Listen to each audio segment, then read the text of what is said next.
آج کل وہ ایک مبلغ بے لگام، تبلیغ اور اسلام کو بدنام کرنے والا، وہ بڑا شیعوں سے انہوں نے رونا سیکھا ہوا ہے.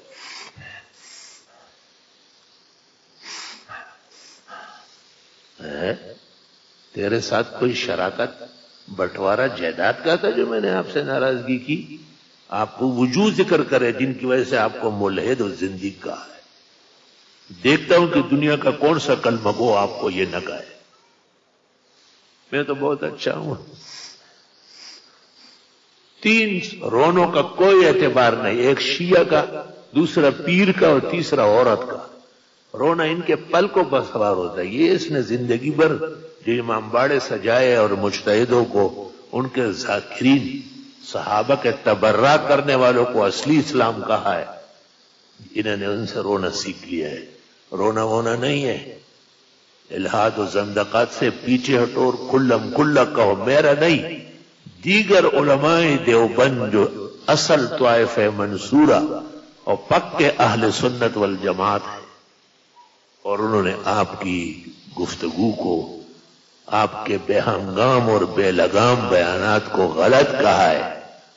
ان میں آپ کے اساتذہ مفتی حمید اللہ جان تک ہے جن سے آپ نے ترمذی شریف پڑھی.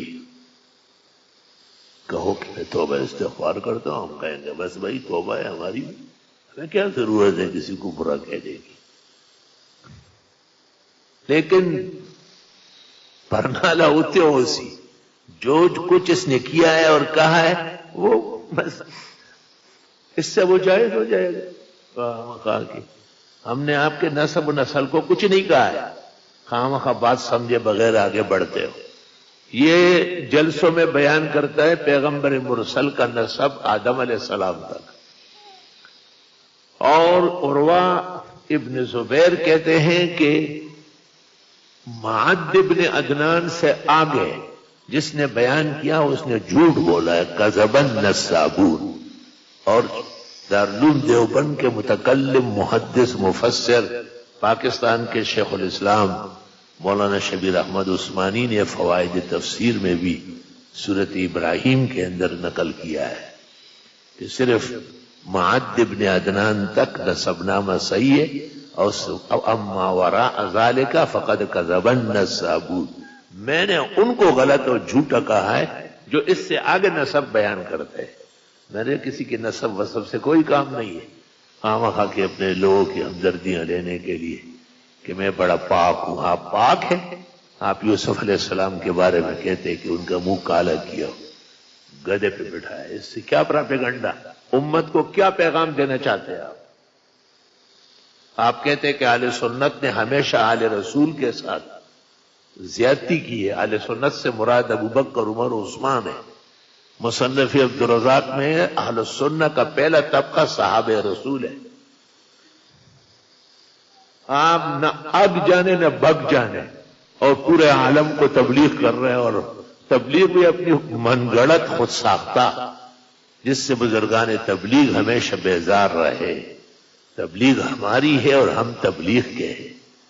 الحمدللہ تبلیغی جماعت علماء دیوبند کے بلند و برتر کارناموں میں سے ایک کارنامہ ہے. اللہ اس کو ہر دور اور ہر زمانے میں ہر طرح روشنی عطا فرمائے. یہ ایسی باتیں کرتا رہتا ہے، اور سامنے بھی آ سکتے ہیں. 10 دفعہ یہاں جمعہ پڑھنے آئے ہیں.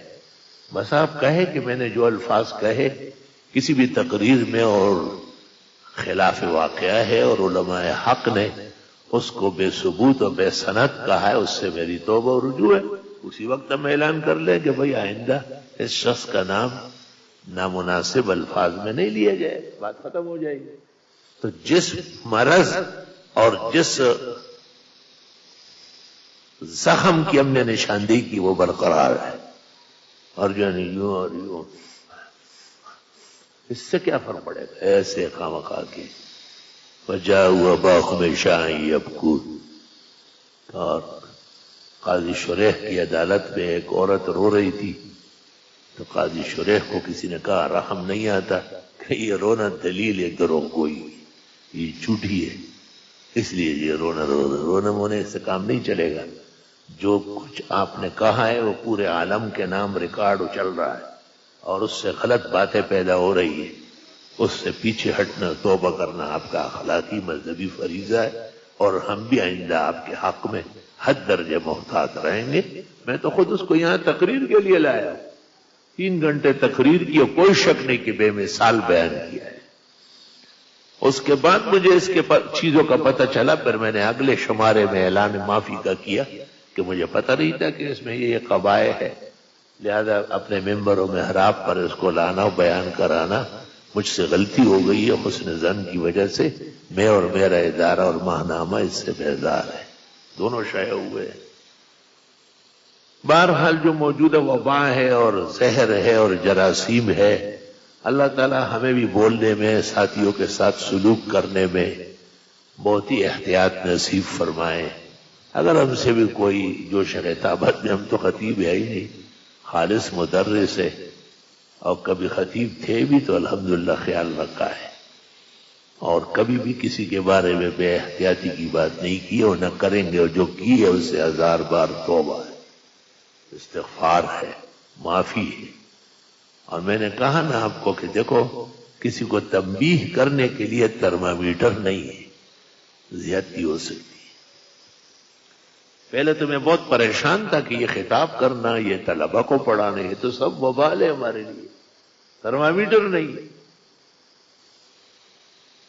اس کے بعد جب بخاری میں یہ حدیث دیکھی کہ جناب رسول اللہ صلی اللہ علیہ وسلم نے وفات سے پہلے صحابہ کو کہا کہ اگر کسی کو میں نے مارا ہے یا سخت کہا ہے یا برا کہا ہے تو میں اپنی نماز اور دعا اس کو دے دوں گا، مطلب یہ کہ وہ معاف فرمائے۔ تو میں نے کہا کہ سلام سلام، آپ پر عرب و کرب و درود و سلام، آپ جیسے محتاط ہستی، آپ جیسے عظیم بزرگ و برتر انسان، انبیاء و مرسلین کے سرتاج و سرخیل، اولیاء اور متقین کے اصل الاصل روح الروح، آپ کو بھی احساس ہوا ہے کہ اگر میں نے کسی کو مارا ہے، آپ نے کہاں کسی کو مارا ہوگا، یا کسی کو میں نے سخت کہا ہے یا نامناسب طریقے سے یاد کیا ہے، تو اجعل صلاتی و دعائی کفارۃ له، بخاری میں باللفظ موجود ہے۔ تو مجھے سکون ہوا کہ جب پیغمبر بھی محسوس فرماتے ہیں تو ہم بھی وقتاً فوقتاً اپنے نمازیوں سے، طلباء سے، دوستوں سے معذرت اور معافی کہیں گے تاکہ معاملہ صاف رہے۔ السلام علیکم جی دوستو، آپ نے دیکھا اور سنا شیخ مفتی ظہور علی خان رحمۃ اللہ علیہ کو کہ شیخ مفتی ظہور علی خان رحمۃ اللہ علیہ کیا بیان فرما رہے تھے۔